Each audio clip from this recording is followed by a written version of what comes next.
آپ حضرات اکثر سنتے ہوں گے کہ لوگ کہتے ہیں ہمارے بچے کو نظر لگ گئی، ہمارے کاروبار کو نظر لگ گئی، ہماری دکان کو نظر لگ گئی، ہماری فلاں چیز کو نظر لگ گئی۔ کیا نظر سچ میں لگتی ہے؟ اور اگر نظر سچ میں لگتی ہے تو یہ نظر لگتی کیوں ہے؟ کیا نظر کے ذریعے کوئی نقصان ہو سکتا ہے؟ اگر نظر کے ذریعے نقصان ہوتا ہے تو اس نظر سے بچنے کا طریقہ کیا ہے؟ اور اگر نظر لگ گئی ہے تو نظر کو اتارنے کا شرعی طریقہ کیا ہے؟ یہ جو لوگ چپل کے ذریعے، مرچی کے ذریعے، کپڑا جلا کر کے، پانی کے ذریعے جو نظر اتارتے ہیں، کیا نظر اتارنا صحیح ہے؟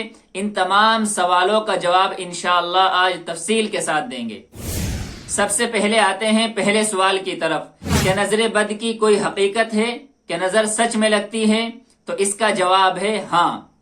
نظر بد کا لگنا قرآن اور حدیث دونوں سے ثابت ہے۔ قرآن کے اندر ہے وَقَالَ يَا بَنِيَّ لَا تَدْخُلُوا مِن بَابٍ وَاحِدٍ وَادْخُلُوا مِنْ أَبْوَابٍ مُتَفَرِّقَةٍ۔ حضرت یعقوب علیہ السلام نے اپنے بیٹوں کو نصیحت کرتے ہوئے کہا تھا کہ ایک دروازے سے داخل مت ہونا بلکہ مختلف دروازوں سے داخل ہونا۔ مفسرین کہتے ہیں کہ یہ ہدایت اس لیے دی گئی تھی تاکہ نظر بد سے محفوظ رہ سکے۔ اور احادیث سے بھی نظر بد کا لگنا ثابت ہے۔ صحیح مسلم کی حدیث ہے، آپ صلی اللہ علیہ وسلم نے ارشاد فرمایا العین حق، کہ نظر بد حق ہے۔ اگر کوئی چیز تقدیر پر سبقت لے جانے والی ہوتی تو وہ نظر ہوتی۔ حضرت عائشہ رضی اللہ تعالی عنہ فرماتی ہیں کہ آپ صلی اللہ علیہ وسلم نے ارشاد فرمایا کہ نظر انسان کو قبر میں اور اونٹ کو ہنڈیا میں پہنچا دیتی ہے۔ ابن ماجہ کی حدیث ہے، آپ صلی اللہ علیہ وسلم نے ارشاد فرمایا کہ جب تم میں سے کوئی اپنے مسلمان بھائی کی جان، مال یا کوئی چیز دیکھے تو اس کو برکت کی دعا دے، کیونکہ نظر سچ میں ہوتی ہے۔ ایک اور حدیث میں آپ صلی اللہ علیہ وسلم نے ارشاد فرمایا کہ نظر بد حق ہے، یہ انسان اور شیطان دونوں کی طرف سے ہو سکتی ہے۔ اب آتے ہیں دوسرے سوال کی طرف کہ نظر بد لگتی کیوں ہے؟ تو اس کا جواب ہے نظر بد حسد اور کینہ کے جذبات سے پیدا ہوتی ہے۔ تیسرا سوال، کیا نظر بد سے نقصان ہو سکتا ہے؟ تو اس کا جواب ہے ہاں۔ نظر بد کا اثر جسمانی بیماری، ذہنی پریشانی اور مالی نقصان کی شکل میں ظاہر ہو سکتا ہے۔ کبھی کبھی یہ فوراً ظاہر ہو جاتا ہے اور کبھی کبھی تاخیر سے ظاہر ہوتا ہے۔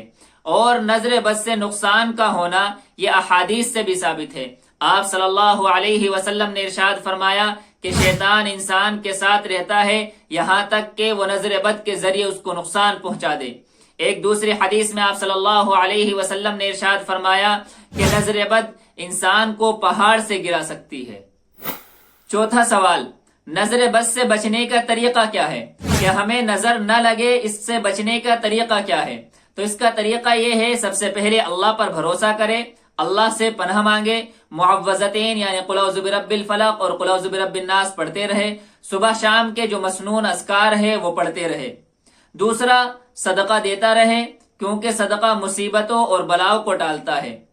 تیسرے، اپنی خوشیاں، اپنی کامیابیاں اور اپنی نعمتیں بقدر ضرورت ظاہر کرے، ہر کسی کے سامنے ظاہر نہ کرے۔ چوتھے، حسد سے بچے، کیونکہ حاسد بھی کبھی کبھی نظر بد کا شکار ہو جاتا ہے۔ پانچواں سوال، مرچی کے ذریعے نظر اتارنا کیا صحیح ہے؟ تو اس کا جواب ہے ہاں، مرچی کے ذریعے بھی نظر اتاری جا سکتی ہے۔